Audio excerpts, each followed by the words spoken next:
이번 고난주간 특별기도의 주제가 고난으로 열고 사랑으로 닫다라는 주제로 한 주간 말씀의 은혜를 나누고자 합니다. 매일 저녁마다 십자가의 고난을 묵상하며 십자가에서 주님이 남기신 7가지 말씀을 우리가 순차적으로 은혜를 나누고자 합니다. 오늘은 절기상 종료주일이지만 가상 7원의 첫 번째 말씀으로 오늘 함께 은혜를 나누고자 합니다. 먼저 영상을 좀 보실까요?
오늘은 그 첫 번째 남기신 말씀을 가지고 은혜를 나누도록 하겠습니다.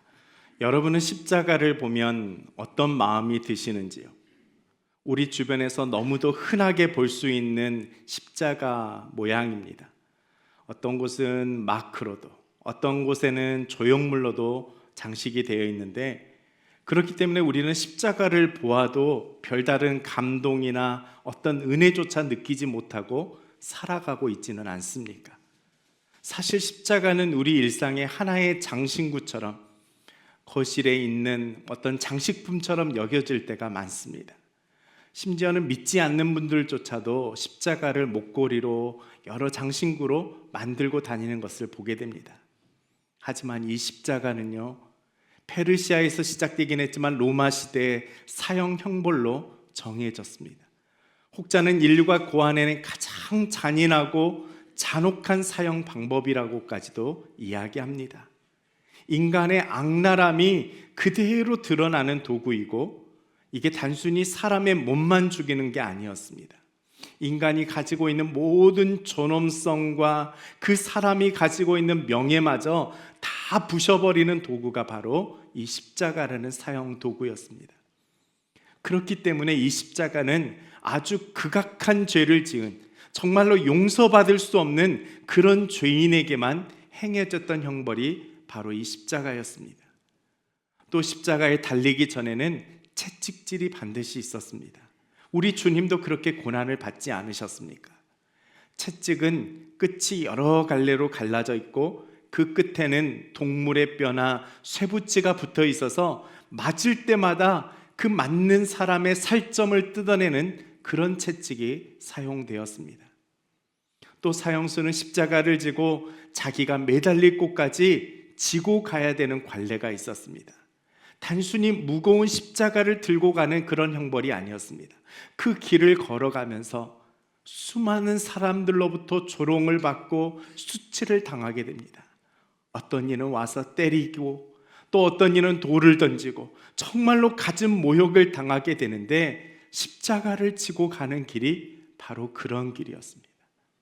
그렇기 때문에 십자가를 들고 간다는 것 그 자체가 그 사람의 인격과 존엄을 무참히 짓밟아 버리는 그런 잔혹한 일이었습니다. 보통 십자가의 무게가 100kg 정도 된다고 그래요. 그래서 대략 이 가로축의 무게만 40kg 정도 된다고 하는데, 그 가로목만 지고 걷게 만들었다고 합니다. 세로목이 박혀 있는 곳까지 그 가로목을 짊어지고 걸어가는데, 이때 손이나 손목에다가 먼저 못을 박아야 했습니다. 그리고 가로로 된 그 축을 세로축으로 연결하면서 나중에 다리에 그 못을 박는 형벌이 바로 십자가 형벌이었습니다. 그러다 보니까 육체의 고통이 너무너무 심했어요. 출혈도 많았을 것이고 견딜 수 없는 고통이 밀려왔던 것입니다. 여러분, 또 팔레스타인 지역의 그 기후가 어떻습니까? 뜨거운 땡볕 아래서 몸이 축 처질 만큼 더운 열기 아니었습니까? 정말 잔혹한 것은 숨을 한번 내쉬기 위해서 몸을 지탱하고 있는 그 못에 힘을 주어서 간신히 숨을 내쉬고, 또 그렇게 숨을 쉴 때마다 그 자국이 더욱더 찢어지고, 그래서 더 고통스러울 수밖에 없는 것이었습니다. 여러분, 이것이 바로 십자가의 형벌입니다. 오늘 본문이 시작되기 전에 어떤 일이 일어났냐면 바로 예수님께서 이러한 십자가에 못 박히는 일이 있었던 것입니다. 성경에는 이 과정이 자세하게 묘사되어 있지는 않지만 이 끔찍한 일들이 예수님께 일어났던 것입니다. 예수님께서 십자가에 못 박히시기 전에 또 어떤 일이 있었냐면 빌라도에게 끌려가지 않았습니까? 예수께 씌워진 제명은 자칭 왕 그리스도라 칭한다라는 죄목이었습니다. 하지만 빌라도는 예수님의 죄목을 찾을 수가 없었습니다. 당시 십자가 형벌을 받는 모든 죄수들은 왜 이 사람이 이 십자가 형벌을 받아야 되는지 그 죄목을 써서 붙였는데, 예를 들면 반역을 했으면 반역죄라고 적어야 됐고, 살인을 했으면 살인죄라고 적어야 되는데 예수님께는 그 죄목을 찾을 수가 없었던 것입니다. 빌라도 역시 예수님의 죄가 없다라는 것을 알았습니다. 뭔가 쓰기는 써야 되는데 쓸 것이 없어서 유대인의 왕이다, 이렇게 제목을 붙여 걸었던 것입니다. 예수님께서는 육신의 잔혹한 고통을 당하신 것뿐만 아니라 전혀 죄가 없으심에도 불구하고 이렇게 무고한 누명을 쓰시고 온갖 모욕과 멸시와 수치 가운데 십자가의 형벌을 받게 된 것입니다. 그런데 예수님께서 남기신 그 첫 번째 말씀이 뭐냐 하면 하나님께 올려드린 기도가 되는데, 이 말씀이 바로 오늘 본문 누가복음 23장 34절의 말씀입니다. 아버지, 저들을 사하여 주옵소서라는 고백이죠. 지금 억울하게 누명을 쓰고 십자가에 매달리신 것 아닙니까? 지금 온몸이 찢겨지는 이 고통과 아픔 속에서 그 육신의 고통을 넘어서 입을 열어서 하신 말씀이 바로 뭐냐면 아버지, 저들을 사하여 주옵소서라는 그런 고백입니다. 우리의 상식으로는 도저히 이해가 안 되는 말씀입니다. 내가 무고하게 고소를 당하고 그래서 형벌을 받게 되었고 육체적인 고통이 가해지고 있는 이 순간에 어떤 이야기가 나와야 됩니까? 원망, 불평, 분노, 이런 고백들이 쏟아져 나와야 정상 아닙니까? 아니면 기도였다면 하늘에서 불을 내려서 이 모든 사람을 벌하게 해달라고, 그런 기도가 더 적절한 기도가 아니었겠습니까? 하지만 우리 주님은 십자가에 매달리신 채로 입을 열어서 하신 그 첫 마디가 뭐냐 하면 아버지, 저들을 사하여 달라라는 기도였습니다. 예전에 제가 고등부 교육전도사를 하고 있을 때 학생 한 명이 저에게 이런 질문을 했습니다. 예수님의 십자가 사건을 이야기하는데 이런 질문을 하더라고요. 예수님이 십자가를 지신 것은 예수님이니까 당연히 가능한 것 아닙니까? 이렇게 질문을 했습니다. 여러분은 어떻게 생각하십니까? 정말 그럴까요? 예수님이시기 때문에 그 십자가의 형벌이 쉬웠을까요? 결코 그렇지 않습니다. 예수님께서도 이 십자가는 고통이었고 아픔이었습니다. 너무도 힘든 형벌이었습니다. 왜냐하면 예수님은 완전한 하나님이셨지만 또한 완전한 인간이셨기 때문에 인간이 느낄 수 있는 모든 신경에서 오는 통증과 고통을 온몸으로 느끼셨던 것입니다. 요즘은 의술이 발달해서 마취제를 맞으면 고통이 느껴지지 않는 시대를 우리가 살고 있지 않습니까? 혹시 수술하는 장면을 보신 적이 있다면 살이 찢겨지고 또 어떤 수술은 뼈를 자르거나 깎고, 정말 마취제가 아니면 고문이라고 할 수 있는 그런 수술들이 있는데 환자는 고통을 느끼지 못합니다. 왜 그렇습니까? 마취제 때문에 그렇습니다. 그 수술을 견딜 수 있는 이유가 통증을 제거해버리는 마취제 때문 아닙니까? 수술이 끝나더라도 무통주사를 맞으면, 진통제를 맞으면 어느 정도는 견뎌내는 것 아닙니까? 그런데 예수님께서 십자가에 달리실 때 마취제를 맞고 올라가신 것이 아니었습니다. 예수님이기 때문에 하나님께서 무슨 특별한 배를 내서 고통을 느끼지 못하게 하신 것도 아니었습니다. 우리가 느끼는 모든 고통을 다 느끼시며 연약한 육신으로 그 고통이 온몸에 전달되고 뼛속 마디마디까지 스며드는 그 모든 아픔과 고통을 다 경험하신 사건이 바로 십자가였습니다. 어디 그뿐입니까? 주님을 따르는 제자들도 배신하고 달아나 버렸습니다. 사랑하는 제자들도 다 도망가 버리지 않았습니까? 예수님을 따르던 사람들은 어떻습니까? 여러분, 수많은 사람들이 예수님을 쫓아다녔습니다. 오늘이 종료주일인데, 종료주일 예루살렘의 성에 입성하실 때 호산나 다윗의 자손이여 종려나무 가지를 들고 열광하던 사람들이 있었습니다. 그런데 예수님께서 체포되시자 이제는 주님을 모욕하고 돌을 던지고 수많은 사람들이 저주를 퍼붓는 그런 상황이 되지 않았습니까?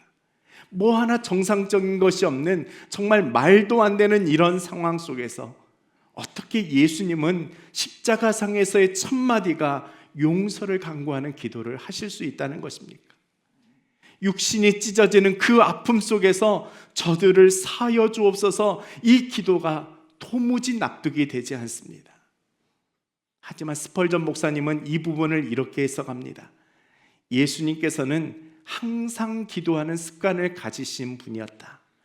우리의 거룩하신 구원자 되신 주님은 심지어 극한 고통과 목과 망치가 살을 뚫고 신경을 끊어버리는 그 상황 속에서도 기도하시는 분이었다라고 그렇게 해석하고 있습니다. 그렇습니다.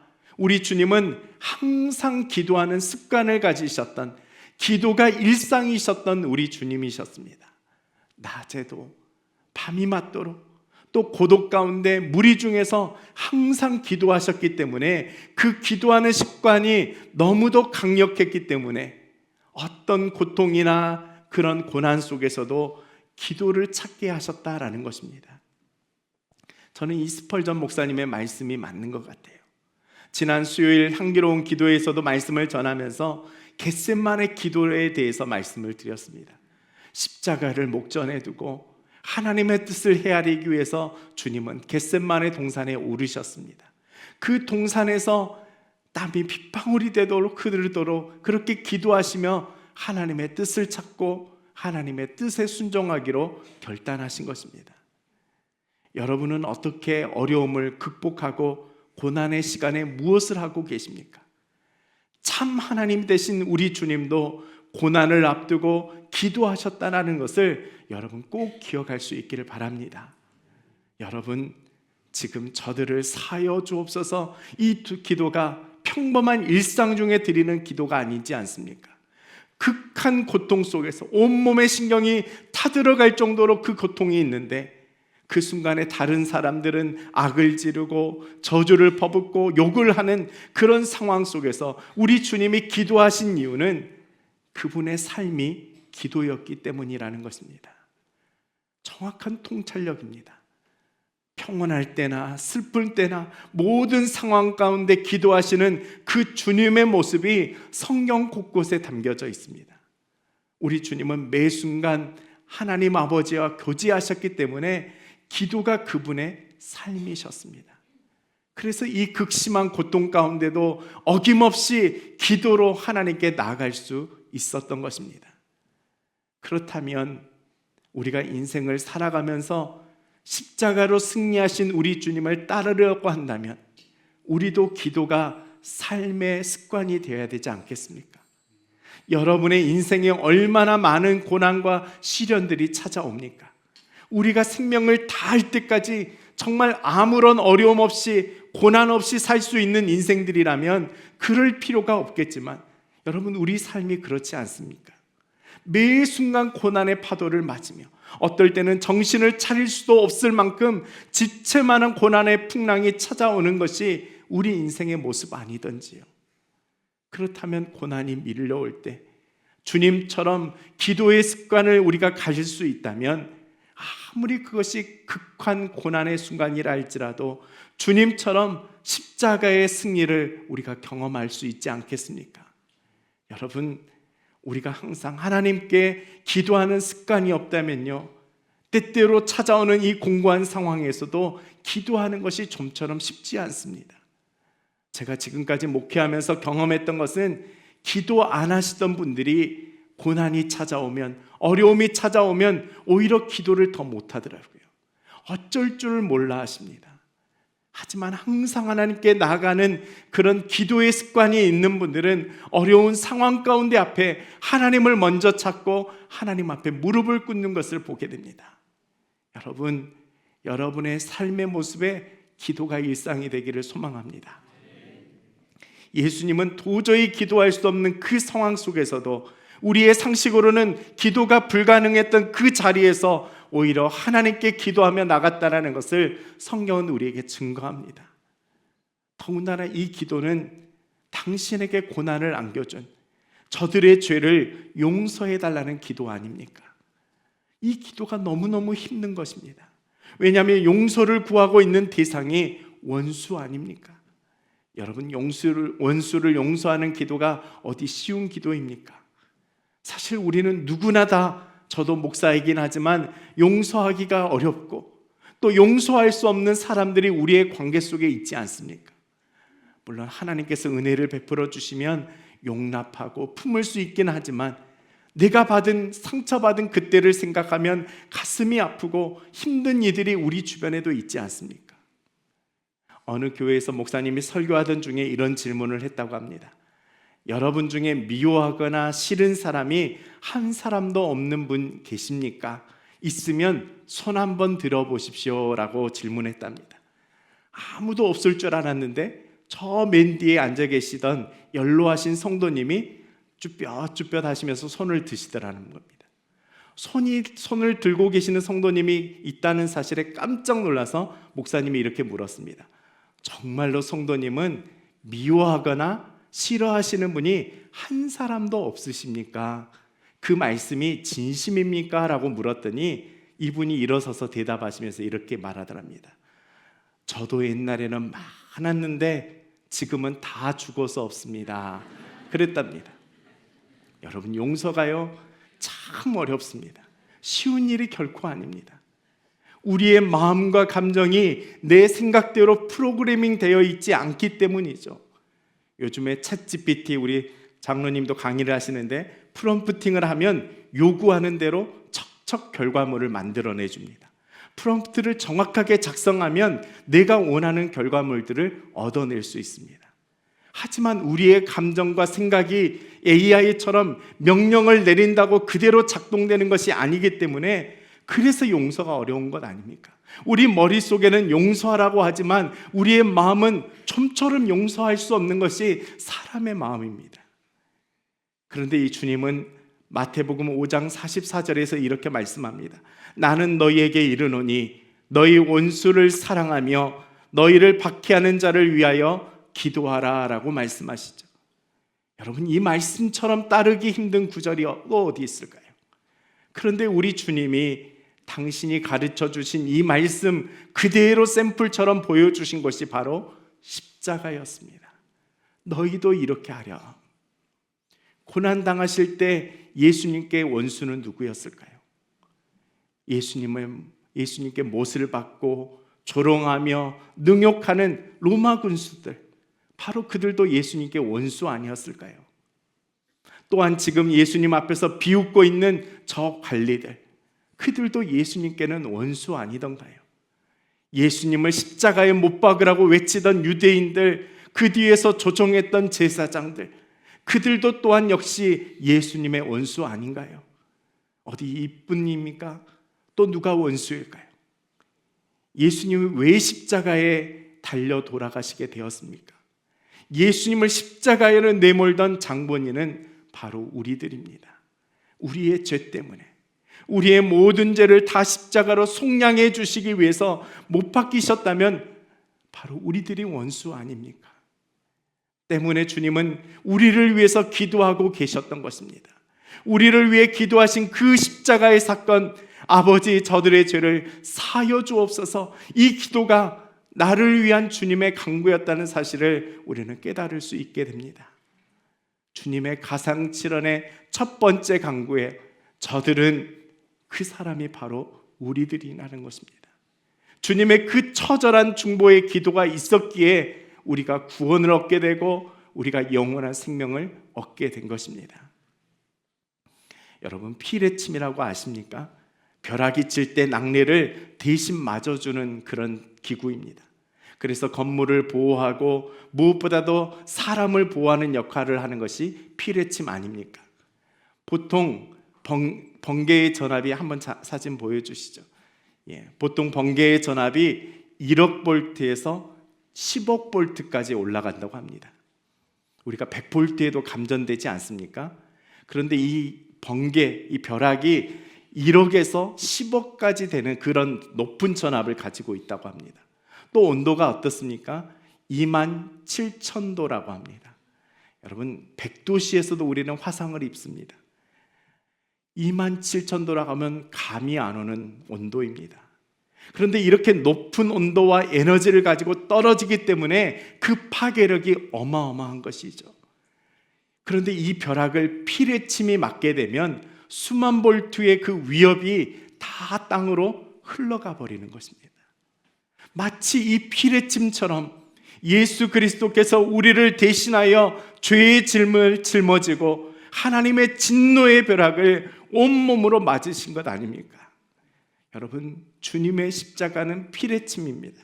그 십자가로 우리가 죄가 사해졌고 예수를 믿는 자들은 단번에 의롭다 하심을 얻게 된 것입니다. 이 모든 일이 십자가에서 일어났고 십자가로 완성된 것입니다. 사랑하는 성도 여러분, 이번 고난 주간을 보내게 되면서 우리는 이 십자가를 바라보아야 됩니다. 이 십자가에 담긴 주님의 고난을 묵상하며 그 속에 담긴 십자가의 사랑을 우리가 찾게 되기를 원합니다. 사랑의 하나님, 감사를 드립니다. 하나님께서 우리에게 예수 그리스도의 십자가를 주셨기에 우리는 그 십자가로 하나님을 얻을 수 있게 되었습니다. 영원히 나갈 수 없는 그 커다란 죄의 간극을 주님의 십자가의 은혜로 메워주시고 이제는 하나님의 자녀로 하나님의 친백성으로 살게 해주시니 또한 감사를 드립니다. 그 은혜가 너무나도 놀랍고 감격스럽습니다. 그 은혜가 너무나도 귀하고 소중합니다. 그 은혜를 이제는 고백하며 주님께서 보여주신 그 용서의 삶을 우리도 살아갈 수 있도록 은혜로 함께하여 주옵소서. 예수 그리스도의 이름으로 기도드립니다. 아멘.